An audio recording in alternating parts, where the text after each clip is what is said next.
You guys for coming out to our workshop tonight on how to raise startup capital through crowdfunding.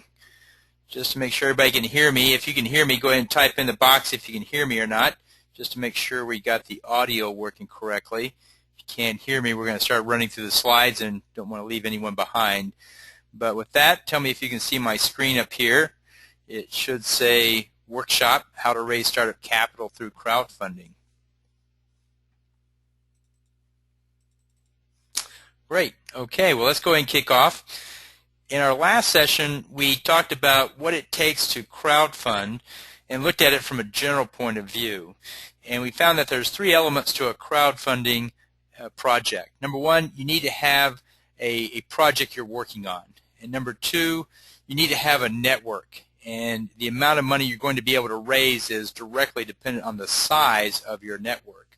And number three, you need to have some way of compensating people that donate or contribute to your crowdfunding program. So you need cool perks, as Brian Meese would say, in order to make it work. This week we're going to go through and in more detail we're going to look at the different elements of what it takes to put a crowdfunding program together. And so with that, let's go ahead and kick off into it.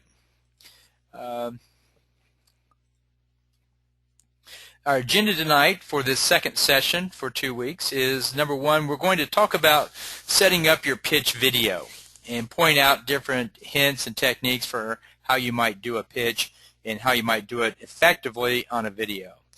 Number two is we're going to talk about establishing credibility for your deal and for yourself, and we'll get into more details as to why that's important here in a moment. Number three, we're going to look at creating a community effect. Crowdfunding today is still largely rewards-based and donations-based. As we touched on last week, there are sites that appeal to accredited investors, and there'll be more of those coming up.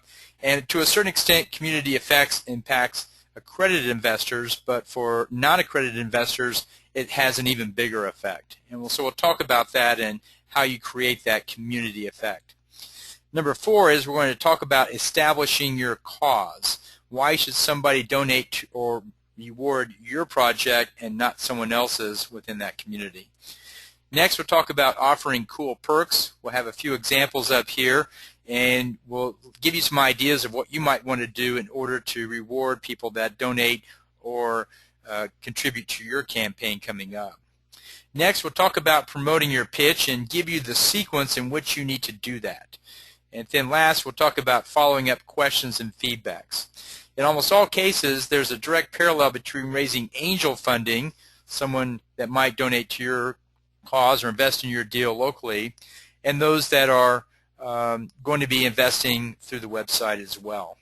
On the angel side, there's a pitch, and then on the crowdfunding side, it's in a pitch video.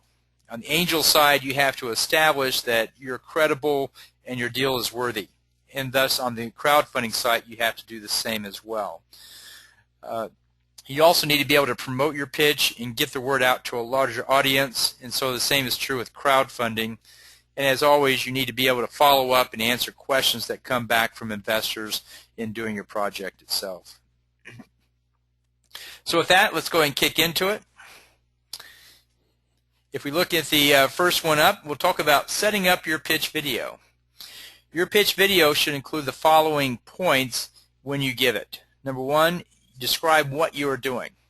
Number two, list specifically how much you are raising. And then number three, show where the campaign will be held. If it's going to be done in a local area, you need to show where that local area is. If it's going to be done on a certain project, you need to show what that project is. And then finally, or next, you need to talk about when will the campaign close. Campaigns on crowdfunding sites are done at 30, 60, 90, or 120-day campaign cycles. The majority are 60 to 90 days.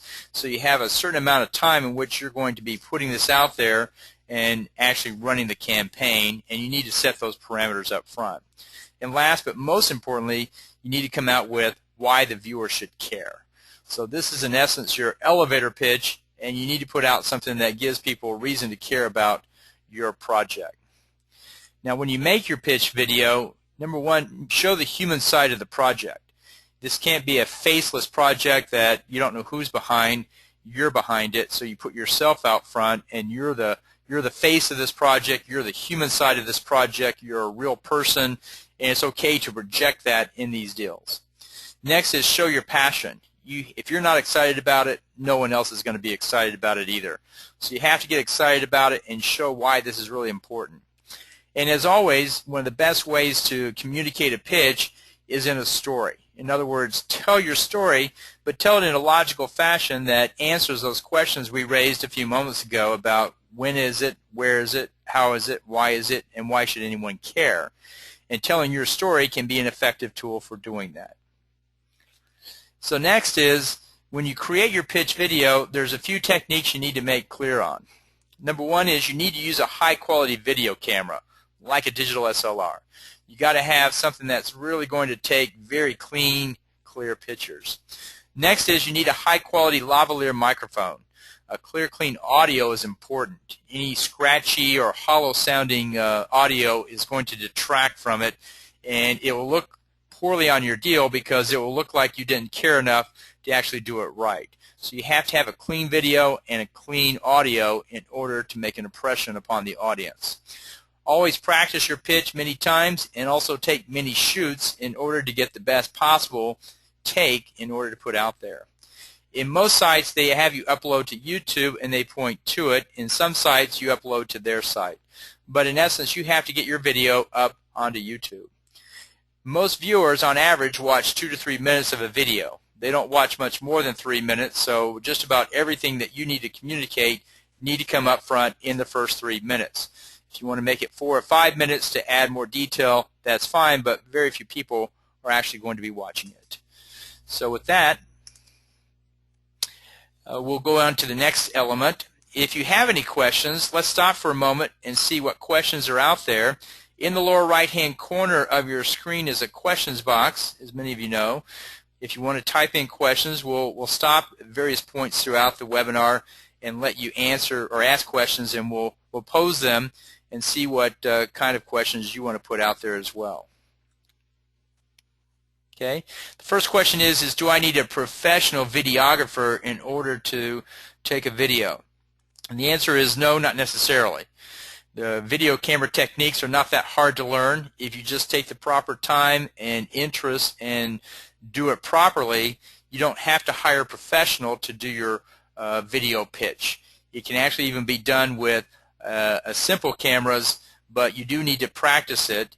And I'd say the delivery and the content are really the most important things as well. Any other questions you guys have about the pitch video we have so far?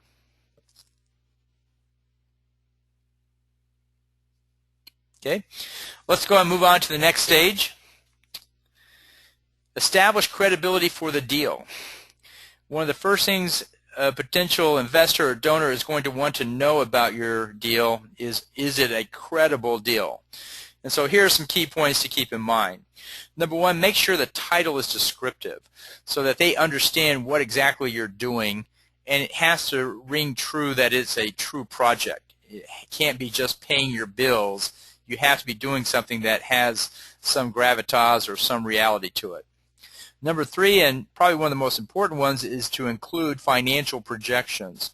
How much are you raising, and how are you going to be spending those dollars in order to do your project?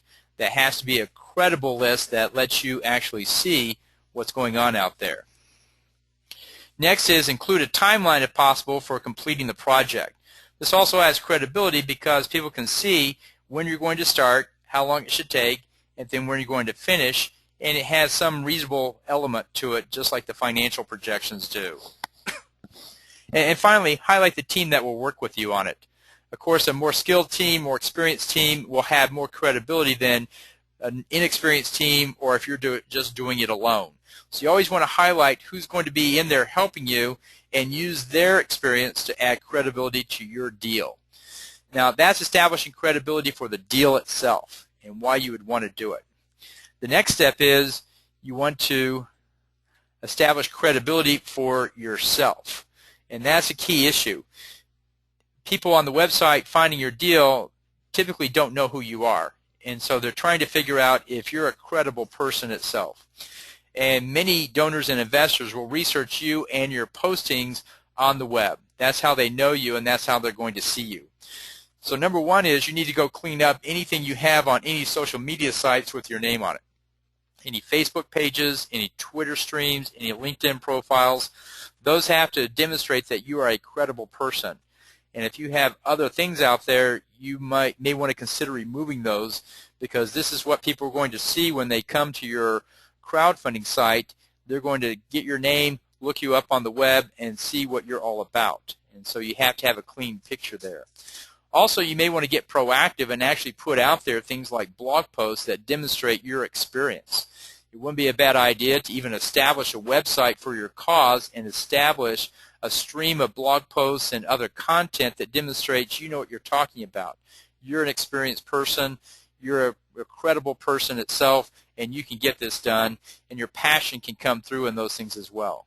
So not only do you have to establish credibility for your deal, you have to make sure that you yourself are considered credible. If there's nothing on the website for you and nobody can find out anything about you, well, that's not establishing credibility. There has to be something out there aside from your crowdfunding site that demonstrates that you're a real person doing real things. The next one is creating a community effect. You need to identify a community who may support your deal. And that the key there is you want to be able to leverage that community for your deal. And so what you want to do is find those communities and network with key influencers within those communities. Find people who are leading those communities, find people that know everyone in that community, and talk to them about how you can gain access to that community. And then next is engage that community in your project. Show how your project fits the community approach that they have out there, and that you're fostering the community with your project itself. And next is you want to establish your cause. So as we said before, you want to tie your project to a greater cause that the community values that.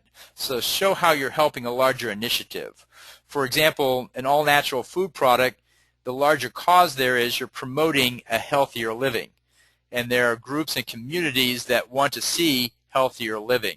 And so your food product and your efforts are promoting a greater cause than the product itself, and it aligns with the values of that community.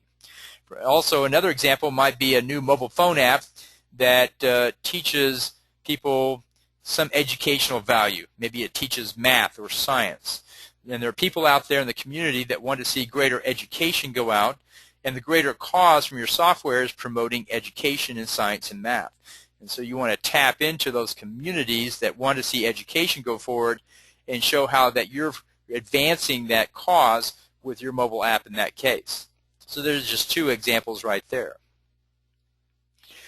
Next one is we want to talk about offering cool perks. As we heard in a previous session from Brian Meese of Rocket Hub, a key element of actually getting people to donate to your site, and this is in case they cannot invest as a direct investor for equity, is you have to offer cool perks. And so for donations, you need to offer rewards.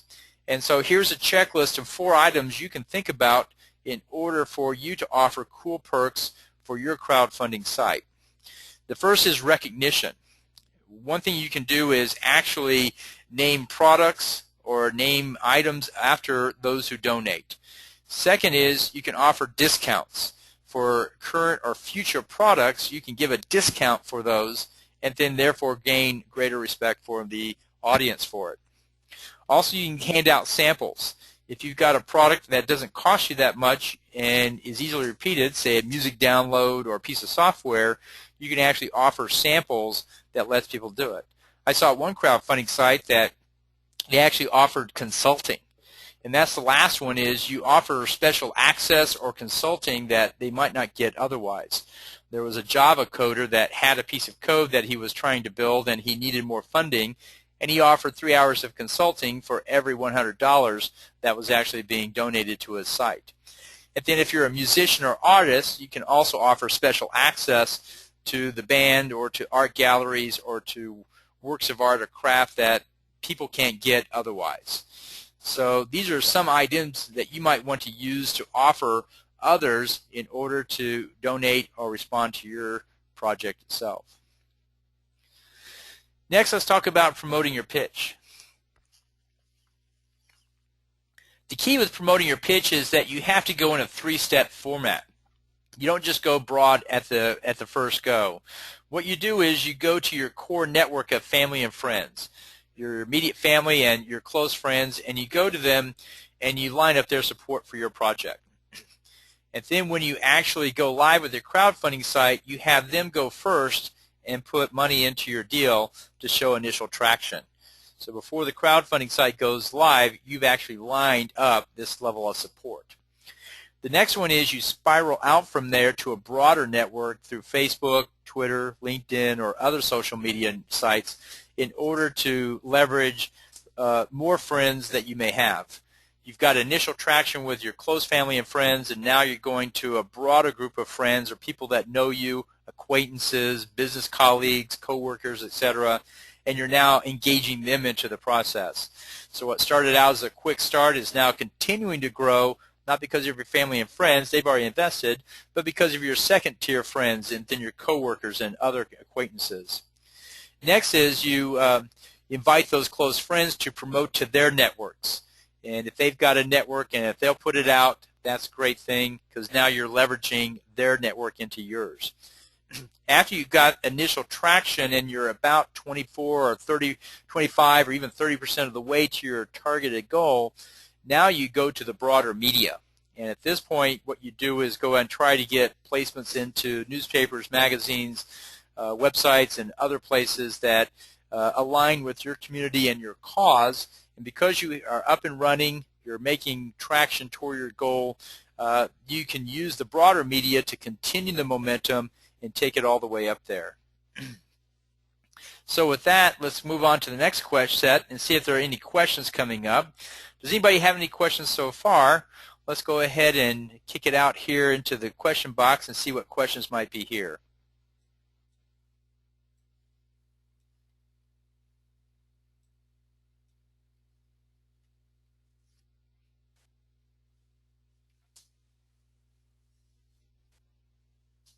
So the first question is promoting the pitch.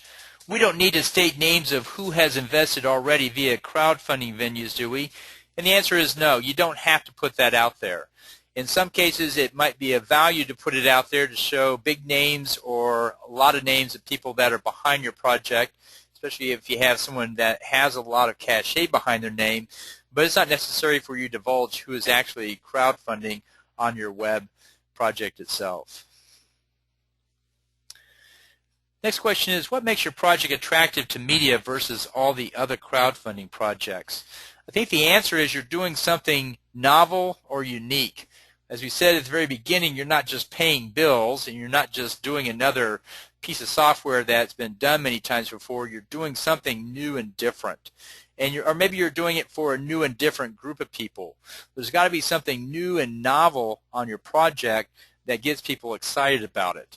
Like I said before, it's got to be, or as Brian Mee said last week, it's got to be a great project done by great people. And with the media, there's all different kinds of angles. It could be the project, it could be the team, it could be the community, it could be the cause, but there's something unique out there that really gets them inspired to say, well, here's something that's being done that we're excited about as well. Any other questions? Let's move on to the next step. We have a special guest joining us tonight. In a few moments, we're going to invite a successful entrepreneur who has successfully raised crowdfunding to pick up the discussion and share his experiences of raising crowdfunding. So in just a few moments, when we finish the slides, we'll be passing it over to Paul Troe, and we'll get his experiences with it. So let's talk about a few more items that come up. Following up questions and feedback. When you have a crowdfunding campaign going, you will start to get questions and you will start to get constructive criticism back on your project. You need to respond to all the queries within 24 hours, if not sooner. You need to be very responsive. I've worked with many investors, and when they ask a question, they wonder how long it's going to take you to come back, and how well you're going to answer it. So the answers have to be very quick, and they have to be fairly thorough.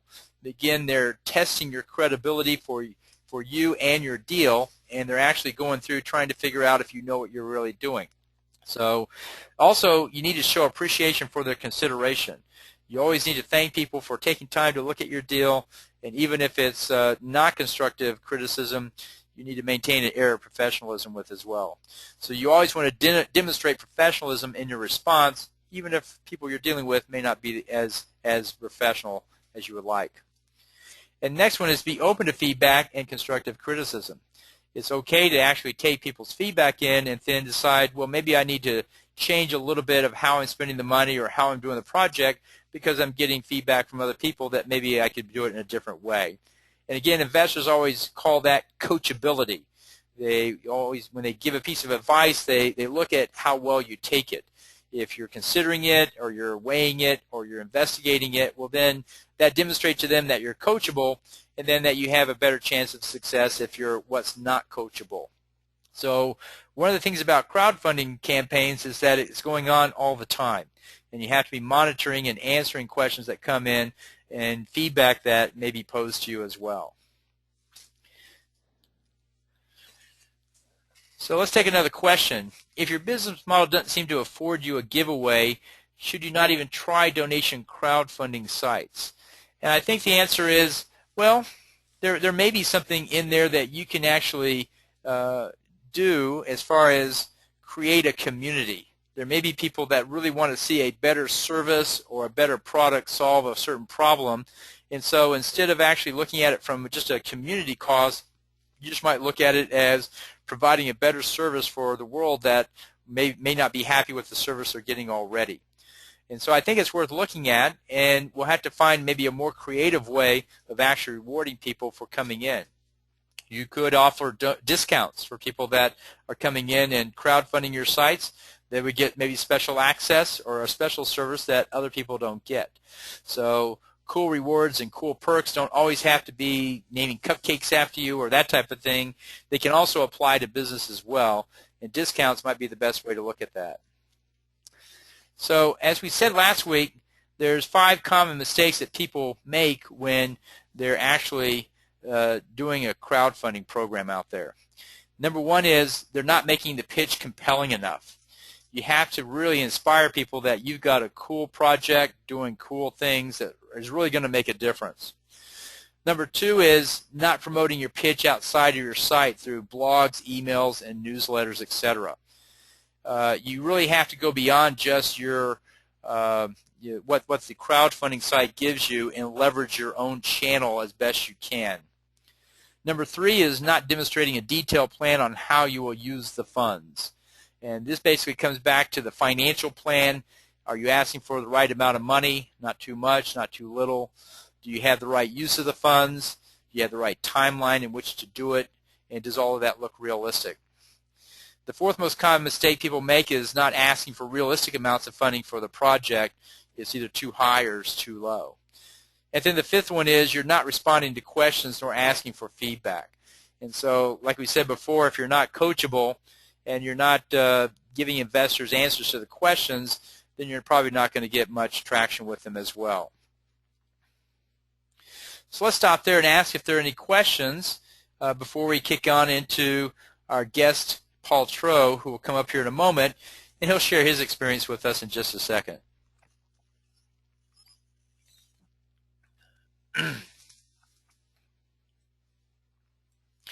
There's that question box down in the corner.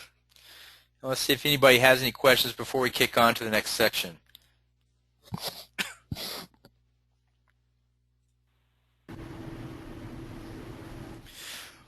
There are no questions right now. Paul is standing by. Paul, can you hear us? Can you say hello? Hey, you guys. Can you hear me fine? I can hear you fine. Okay, great.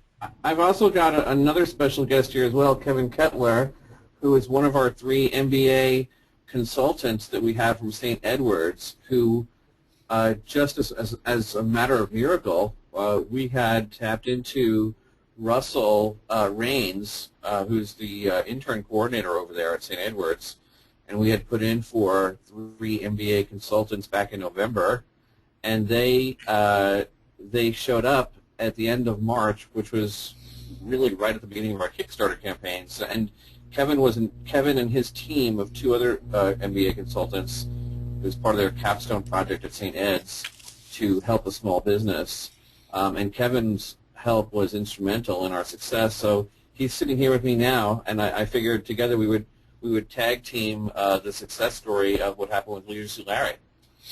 Great. So I've got a slide there, Paul, that talks about your success in a few bullets. I hope I got everything right, but why don't you just go ahead and tell us what did you do and how did it work for you? And as questions come up, I'll be glad to pass them to you. But go ahead and tell the audience about your story. Okay, so we started raising around, we started in January with our deck. We were raising a $2 million round on a $4 million pre-money valuation, $6 million post, based on our success over the last 3 years with developing games for companies like Discovery Channel, MTV, History Channel, and acquiring the rights to Leisure Suit Larry.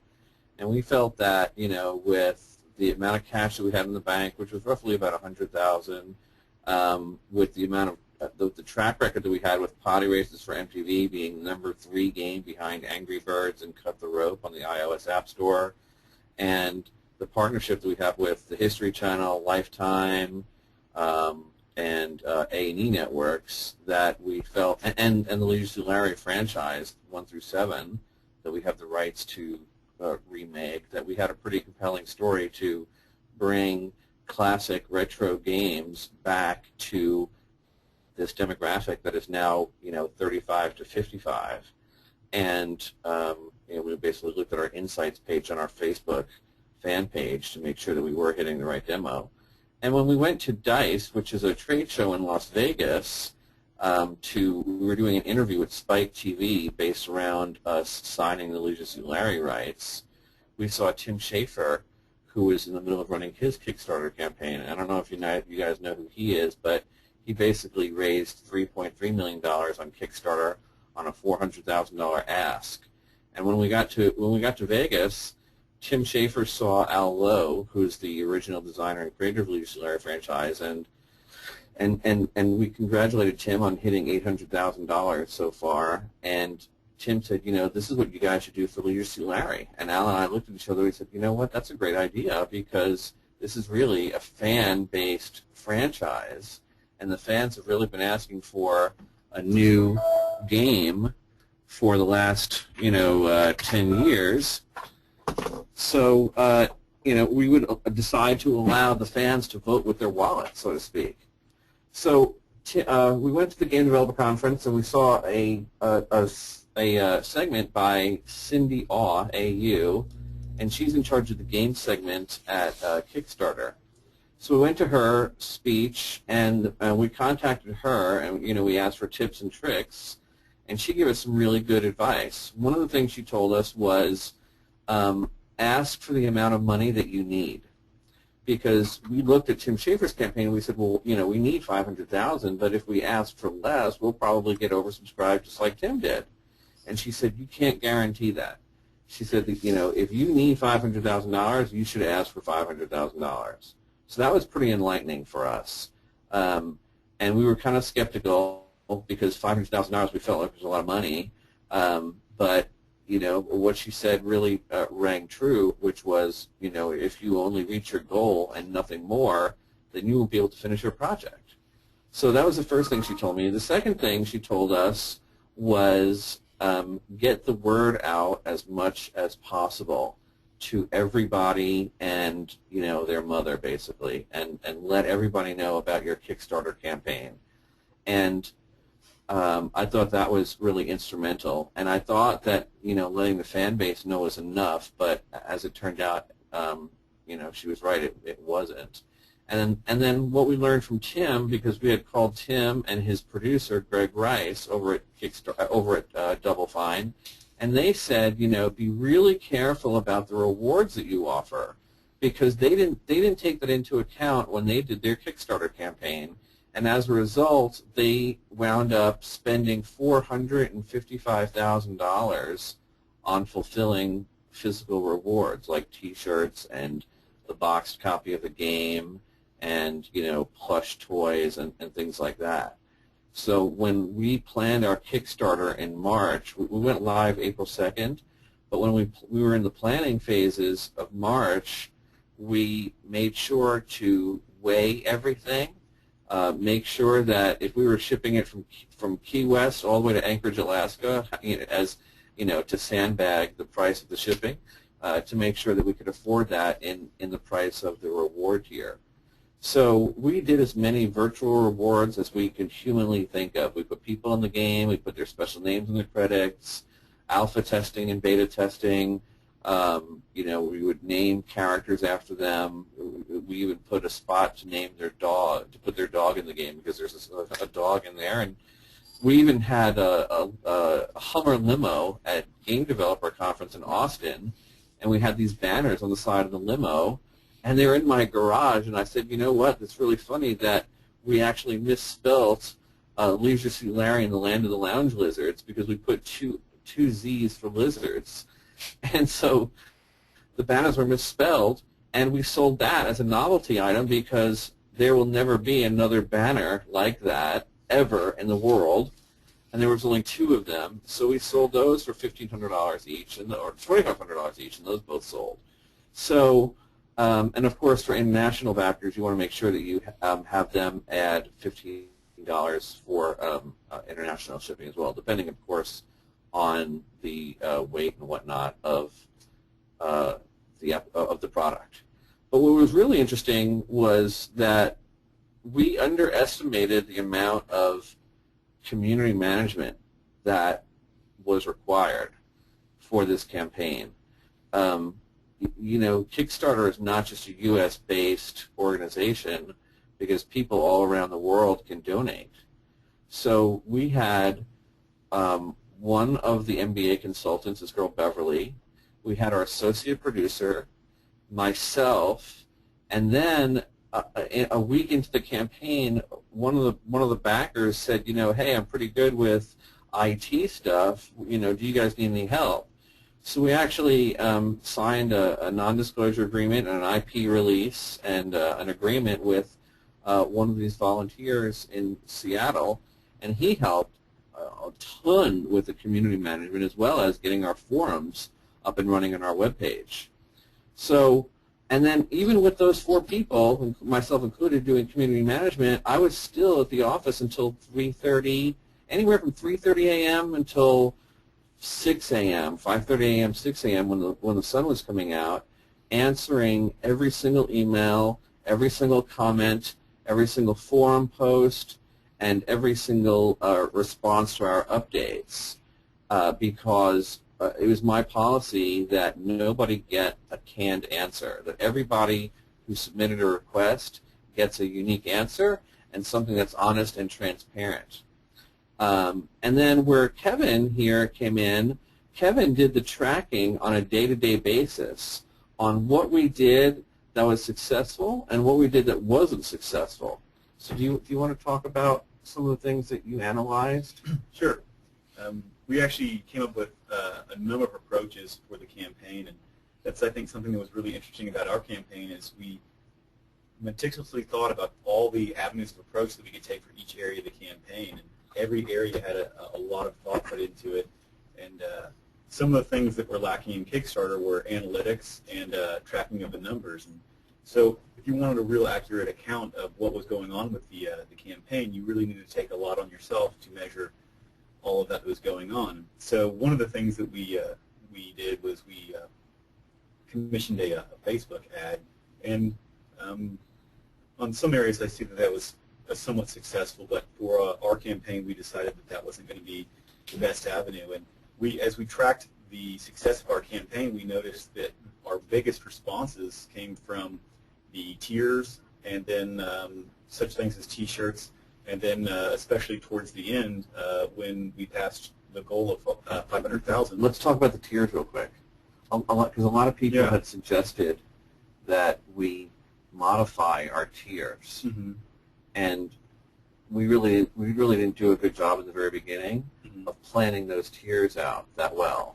and a lot of people had said, hey, why don't you add a $40 tier because there's too big of a price jump from 25 to 50. Mm-hmm. So that's when we added the $40 tier, right? Yes. And then you saw a huge jump in that. That was a big jump for the campaign. But you saw an equally significant jump with the 150 tier with the entire Lefty's Bar Pack, which is a real big hit with all the. And that was another suggestion from them.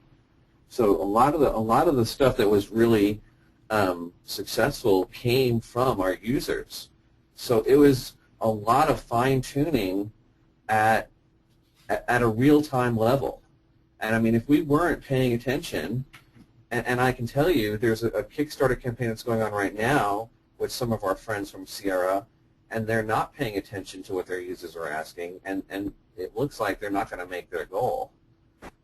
So I can see a real-time correlation between suggestions and responses to those suggestions and not getting a response. So I felt that was really important.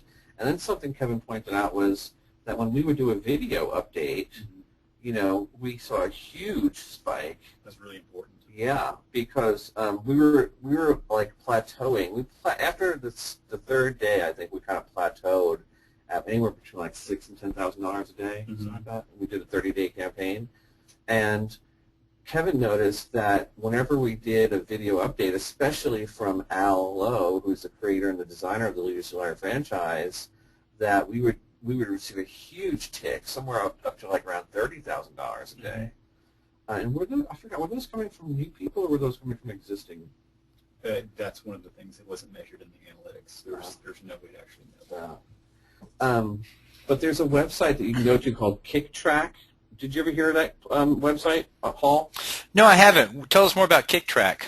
So it's KickTrack.com, and you can type your project in there, and it will show you how much each day you're raising, and then the number of backers that pledged that day as well, number of new backers. So you can see a direct correlation between if you saw a huge jump in numbers for that day and a low number of backers, you could assume that a lot of people upped their pledges. So that's one way of tracking that. And then also, if you look in the very bottom lower left of the project's KickTrack page, there's a little pie symbol. And they don't tell you about this, but I befriended the guy on Twitter who made KickTrack, the KickTrack site, and he said there's, and he got the pie symbol from the movie The Net. If you click on the pie symbol in the lower left-hand corner, it shows you all this experimental data that he has on there, and that was very useful for us as well. So, and it gives you how your project is trending. So it's not, whether or not you're going to reach your goal or not, but it shows you, if you continue at that current funding level, where you will wind up.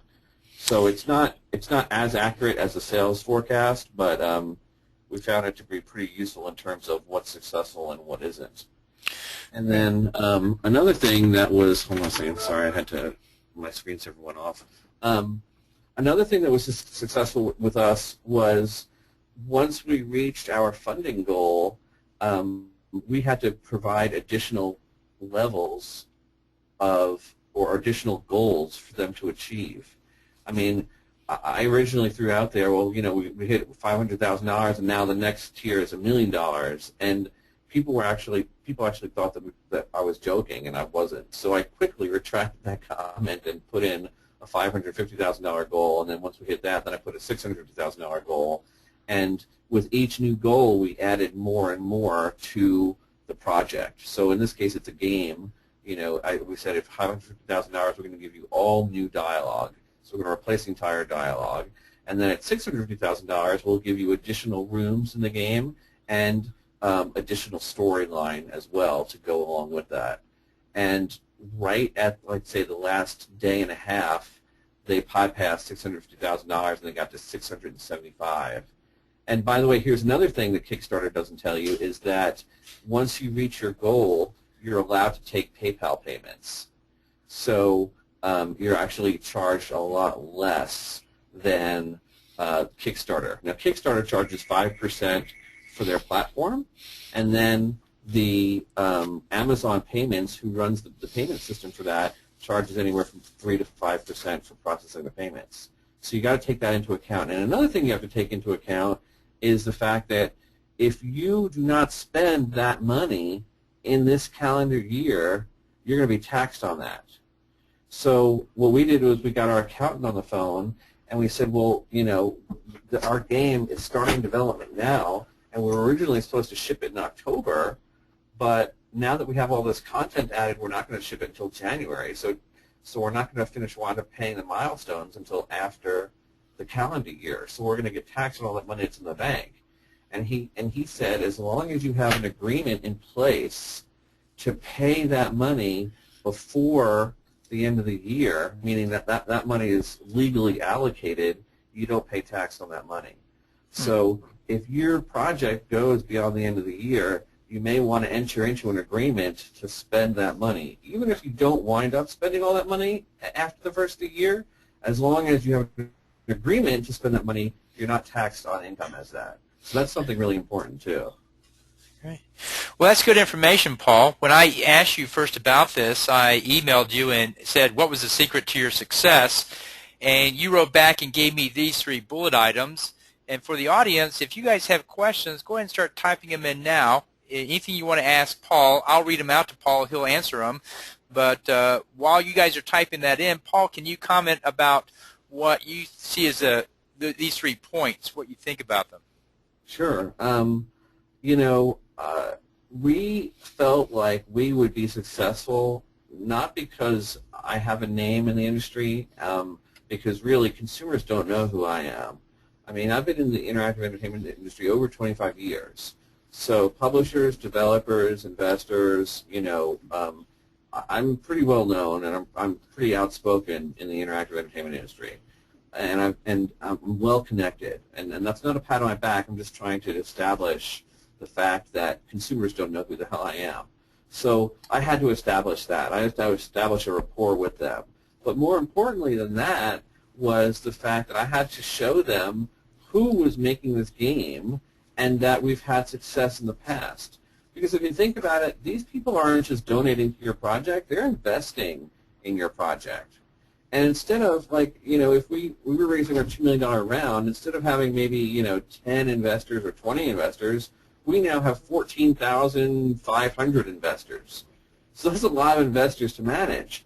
And until the very end of the campaign, when it closes, if you do something wrong, like, commit a crime or you get arrested or something like that, everybody can cancel their pledge, and you're down to 0. So you want to make sure that you do everything right, and do it to your best of your absolute best of your ability from beginning to end. So we went out there with a heavily branded product with the guys that originally created this game back in the 80s. And then we also showed them, you know, our LinkedIn pages and our Moby Games pages and all the stuff that we had shipped in the past to show them that, hey, you know, your money's going to be well earned and well spent because we not only have this brand, but we've also delivered over the last 25 years. And everybody that we had on the executive team has been in the game industry over 25 years. And I think that's really, really important. And the last one was I didn't realize how badly our publicist was doing, how badly of a job our publicist was doing for us on our other gaming campaigns. And basically our publicist would take our press release and send it out to all the media sites, you know, like Wired or Pocket Gamer or VentureBeat or whatever. And I said, you know, I'm going to take a different approach this time. I'm going to do the PR, and I'm going to contact everybody personally. So I got to tell you, the amount of work that I put in between April 2nd and May 2nd, it almost killed me because I was working anywhere from 20 to 22 hours a day every day. And I still have sleep deprivation problems because of it.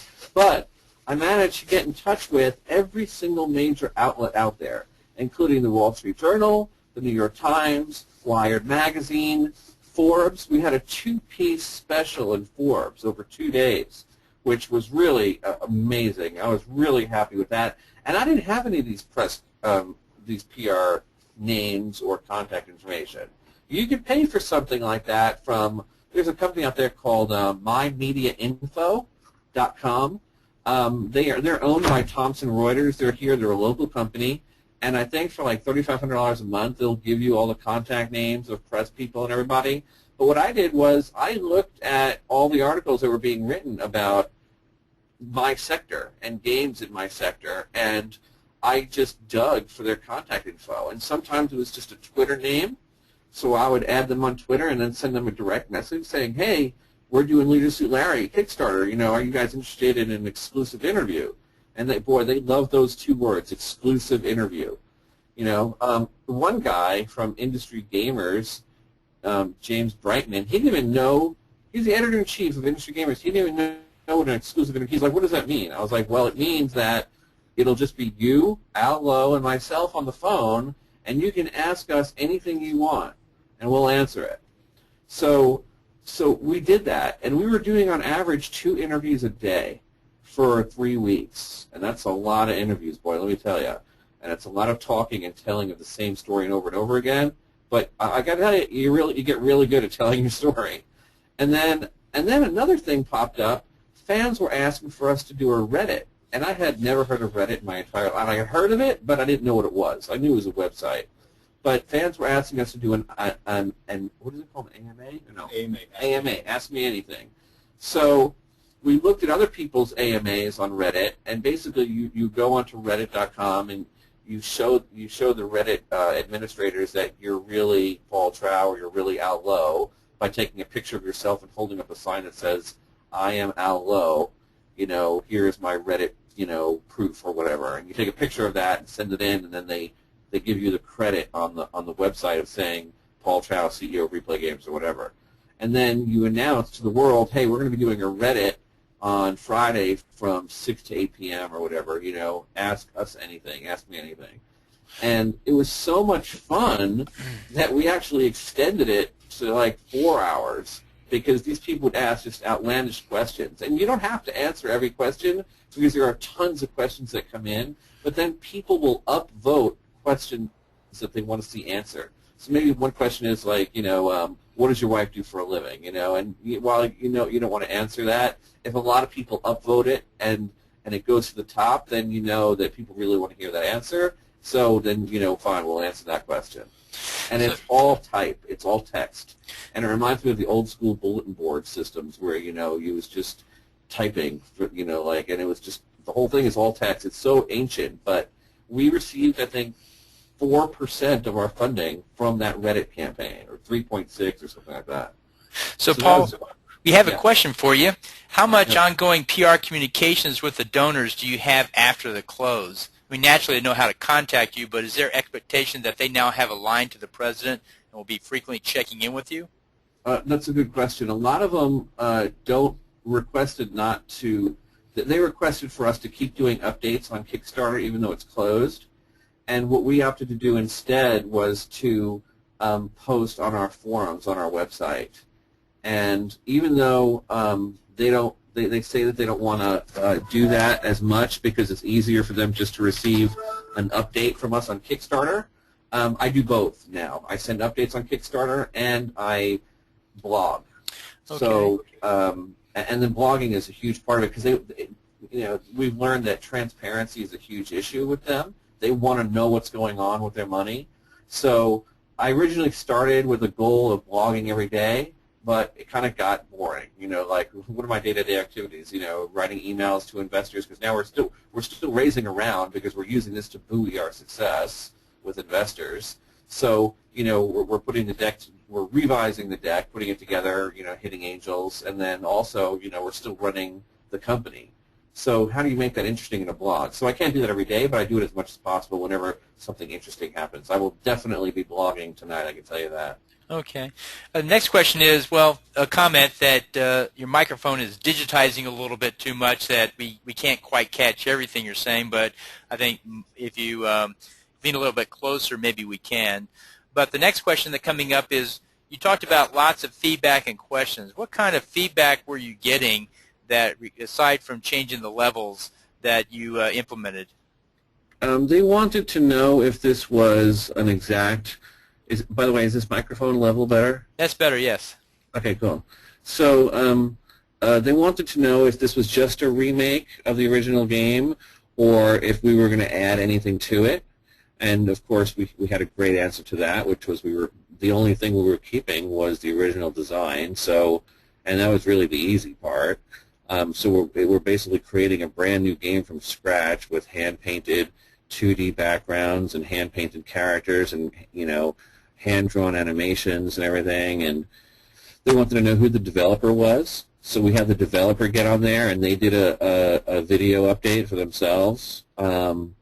They also wanted to know, who else was involved. They love to see the stories. What else? What other feedback did we get that they wanted to know? Like every aspect of the campaign, from who was in it, what was going to be ported to. Yeah, what platforms? That was another big deal. What platforms are you going to support? And we originally, there was a very vocal minority of Linux users out there, and we really wanted to support Linux. But as it turns out, since we're using the Unity engine, we would have to rewrite the entire game. So we put a poll up, and we said, okay, if we hit our goal, what's the next thing you guys want to see? And a Linux port was one of the options. More content was another option. Foreign language versions was another option. And I forgot the last option. But, I'd say, I think it was like 80% of the people opted for more content. And I think 5% of the people opted for a Linux port. Okay. So we gave them that answer in an update. So the next question is, how many videos did you end up uploading, and how long were these videos? That's really funny. Well, they really wanted to hear from Al, and I told him that. And his first video was really good. It was about 5 minutes long.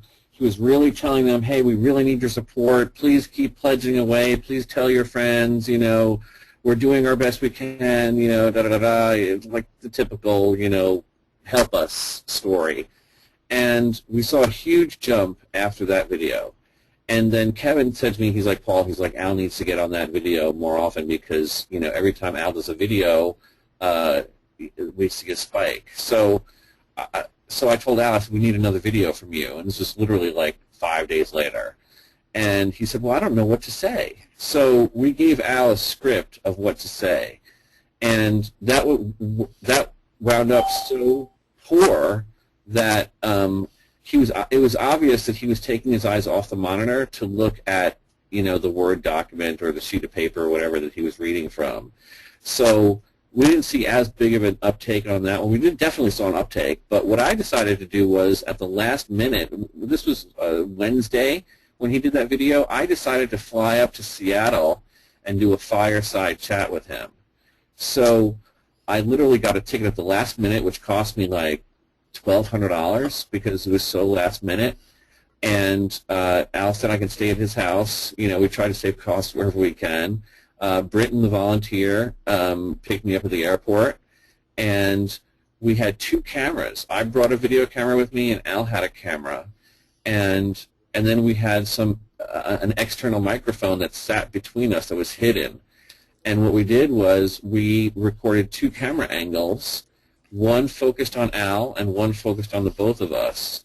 And then we put those 2 video feeds into Adobe Premiere, Premiere Elements actually, which is the cheaper version of Premiere, and then synced up the third audio stream to that using the whole. We didn't have a clapper, like they do in movies, where they say take one and they clap that thing.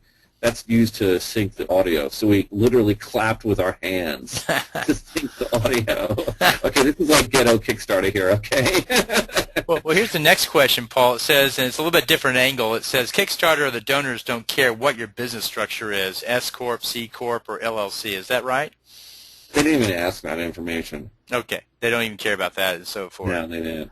Oh, wow. And then I did a video one time because I really wanted them to know who I was, you know, like, who's Paul Trow? So I think at 3:30 in the morning one night, I did a video, and I tried to keep it as short as possible, but it wound up being 22 minutes.